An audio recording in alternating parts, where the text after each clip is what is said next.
प्राचीन समय की बात है। एक बूढ़ी औरत अपने 7 बच्चों के साथ अपने घर रहती थी। एक दिन वो औरत सुबह खाना पकाने के लिए चूल्हे में लकड़ियां जलने लगी तो उसने देखा कि वहाँ जमीन से एक पत्थर निकल रहा है। वो उस पत्थर को उखाड़ने लगी। वो जितना उस पत्थर को तोड़ती वो पत्थर 2 गुना और निकल जाता। बूढ़ी औरत थक गई। पत्थर तोड़ने की कोशिश करते वो सो गई। रात को माँ उसके सपने में आई और उसे बताया कि जिस पत्थर को तू तोड़ रही है वो मेरी पिंडी है। मैं छत फाड़ कर निकलूंगी।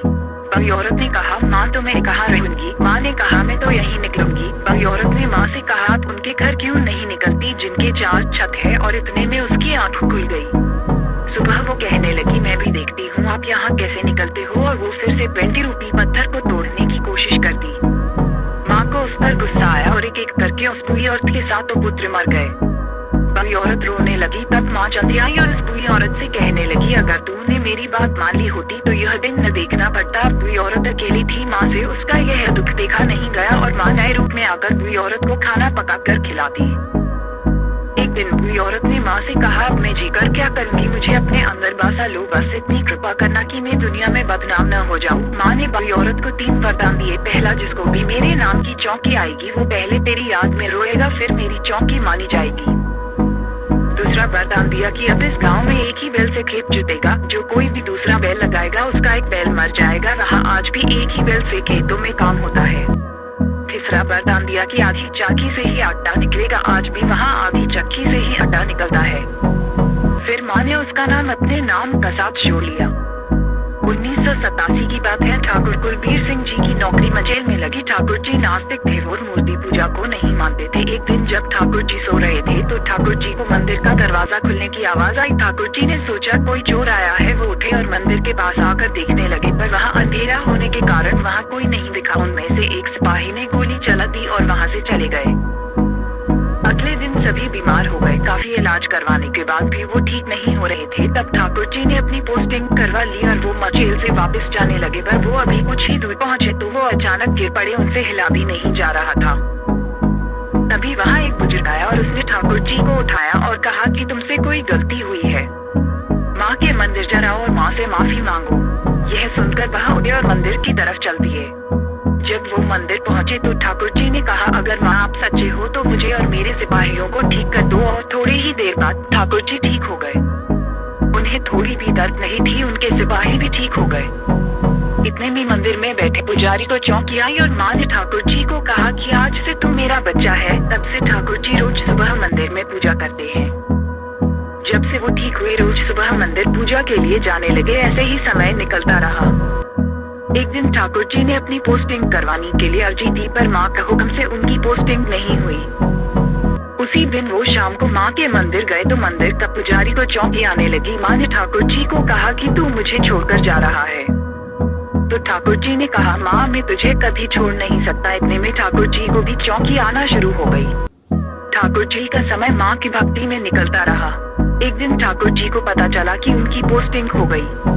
ठाकुर जी माँ के मंदिर गए और माँ से बात करने लगे। कहने लगे, माँ मेरी पोस्टिंग हो गई, मैं तुझे छोड़कर कैसे जाऊंगा? मैं आपके बिना नहीं रह सकता। तब माँ ने ठाकुर जी को कहा कि बेटा तू क्यों परेशान होता है, मैं तो तेरे अंग संग हूँ। माँ ने ठाकुर जी से कहा कि बेटा अगर मेरे बच्चे इतने कचट उठाकर मेरे पास आते हैं तो क्या मैं अपने बच्चों के पास नहीं जा सकती? माँ ने ठाकुर जी को बताया कि तू घर जा, मैं तेरे पास आ जाऊंगी। ठाकुर जी ने माँ से कहा, सच में माँ? तो माँ ने ठाकुर जी को कहा कि तेरे घर में किसी छोटी कन्या को चौंकी आएगी और वो अंदर से त्रिशूल उठाकर जहाँ मारेगी वहाँ मेरी मूर्ति निकलेगी। उस जगह को खोदकर मूर्ति निकाल लेना और तब मैं तुम्हारे घर आ जाऊंगी। ठाकुर जी की खुशी का कोई ठिकाना न रहा और ठाकुर जी ने माँ को नमस्कार किया और अगले दिन वो वहाँ से चल दिए। माँ की लीला अपरंपार। ठाकुर जी अपने घर पहुँच गए। ठाकुर जी रोज माँ की पूजा करते। ऐसे ही टाइम निकल रहा था। एक दिन अचानक एक कन्या को चौंकी आए और चौंकी में कन्या ने मंदिर से त्रिशूल उठाकर बाहर जमीन पर मार दिया। ठाकुर जी सबको बता चुके थे कि माँ मुझसे कहा है कि मैं तेरे घर आऊंगी।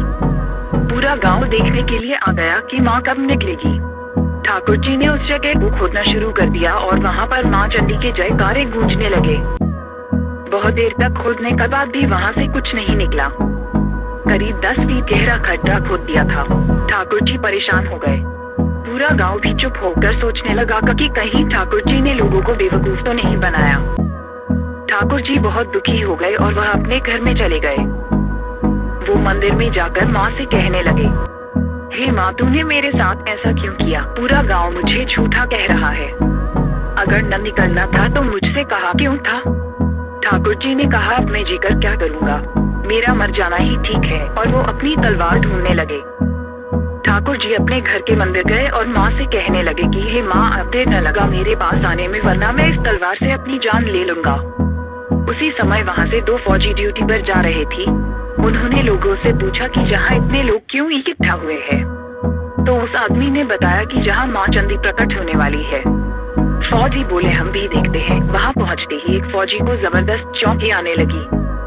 वहाँ एकदम से तेज तूफान आने लगा। वो फौजी जिस पेड़ को हाथ लगाता वो पेड़ गिर जाता।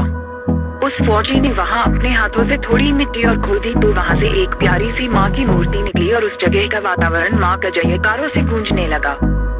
ठाकुर जी ने जब माँ के जयकारों की आवाज सुनी तो वो बाहर गए तो वहाँ देखा कि माँ की मूर्ति निकल गई थी। तभी ठाकुर जी अंदर आए और माँ से कहने लगे कि माँ, मैं इतना पापी हूँ क्या जो आप मेरे हाथों से नहीं निकले?